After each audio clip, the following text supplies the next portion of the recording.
ज्ञानेश्वर माऊलींची पालखी आणि संतश्रेष्ठ तुकाराम महाराजांची पालखी पुण्यामध्ये मुक्कामी होती तेव्हा या निमित्तानं राष्ट्रीय भारुडाकार चंदाताई तिवाडी आणि त्यांची कन्या संध्याताई तिवाडी साखी या पुण्यामध्ये भारुड सेवा करतायत।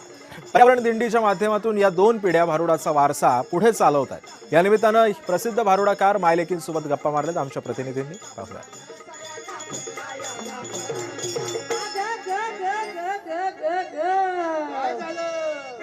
सूर्य उगवला आणि प्रकाश पडला हे वाढलं तापमान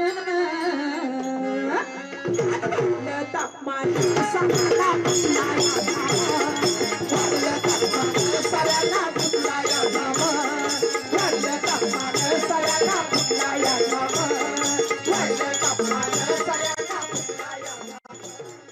जय रे विठ्ठल।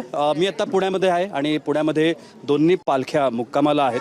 अनेक उपक्रम पुण्यामध्ये या निमित्तानं सुरू असतात आणि त्यातला सगळ्यात महत्त्वाचा महाराष्ट्र प्रदूषण नियंत्रण मंडळाचा पर्यावरण दिंडीचा उपक्रम आहे। आणि आता माझ्यासोबत आहेत चंदाताई तिवाडी, राष्ट्रीय प्रसिद्ध भारुडकार, आणि त्यांच्या कन्या संध्या साखी। खरं तर ह्या दोन पिढ्या आहेत आणि या दोन पिढ्यांनी महाराष्ट्राला भारुड परिचित करून ठेवलं, वारसा चालवला आणि भारुड तळागाळापर्यंत नेण्यामध्ये चंदाताई तिवाडींचा फार मोठा सहभाग आहे। आपल्या सगळ्यांना माहिती आहे, त्यांनी ती परंपरा जोपासली।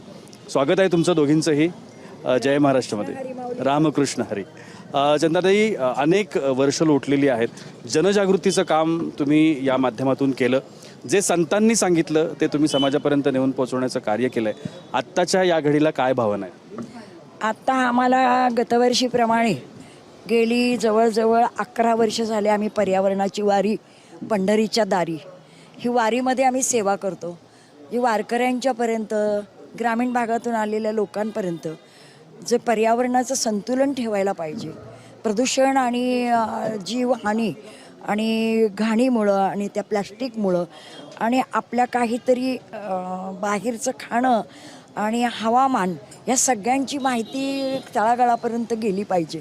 त्यासाठी आम्ही संतांच्या वाणीतून जे काही वाङ्मय आहे त्याच वाङ्मयाला समाजापर्यंत त्याच माध्यमातून पोहोचवण्याचा प्रयत्न। मागच्या वाङ्मयांमध्ये काही रेफरन्सेस मिळतात। आत्ता पर्यावरण हा वेगळा विषय आहे आणि त्या काळात तो कदाचित वेगळा होता असेल, पण त्या काळात लिहिताना असं काही लिहिलं गेलंय? हो, कारण त्या काळामध्ये सुद्धा हे सगळे प्रश्न होते।